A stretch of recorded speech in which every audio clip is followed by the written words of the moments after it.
Hi, my name is Richard L. Scott, the Black Christian Geek. Welcome to All Things Mac. These are my first impressions of macOS Big Sur, which was released a week ago today on November 12th. And it's just a few things I'd like to point out in this video.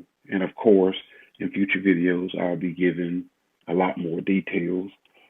As you can see, there are some fresh new icons such as the launch pad, FaceTime, Messenger, and just generally a facelift and some fresher new looks. If we go into system preferences, likewise, they've pretty much refined all of the icons.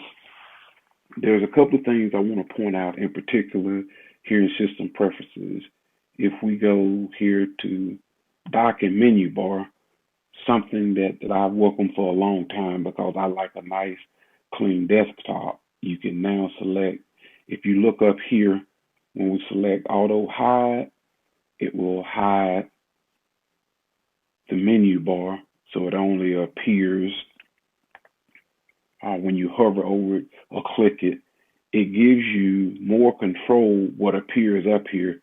Again, having a smaller, like if you have a MacBook Air or a 13-inch MacBook Pro, it makes a big difference. So now you can turn off, if you look up here, you can turn off, on and off individual things that appear on the menu bar instead of just allowing everything to stay up there.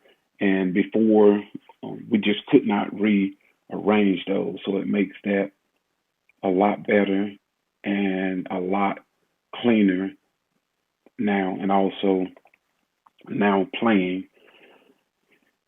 This looks a lot more like iOS. And I do have an iPad, but this is where I guess I confess that I'm actually an Android user and I don't have an iPhone. So a lot of the settings that will be familiar to you if you use an iPhone on a regular basis or iPad,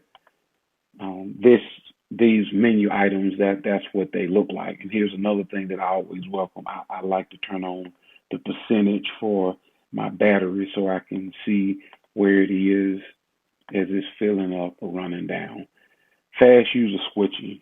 Don't know why they chose to do this, but if you had it turned on by default, they turn it off.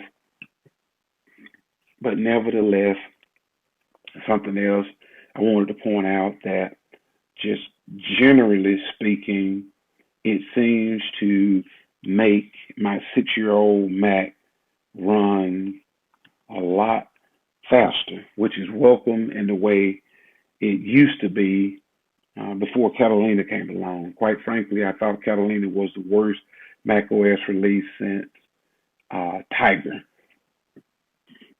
But these are, again, just some first impressions of macOS Big Sur from what I've seen, but it definitely seems to make my 6-year-old Mac run a lot smoother, a lot snappier. And here are my final words, that if you have not already upgraded, I would wait until the 11.2, what we call a point 2 release.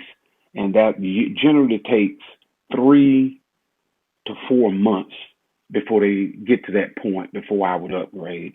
That's my high recommendation, and that's something I've recommended for years, and that hasn't changed here. I'm an early adopter myself, so I like to get the latest and greatest as fast as possible. But nevertheless, I think you'd be wise to wait before you upgrade. These are just a few of my initial impressions. Hopefully you found some of this beneficial.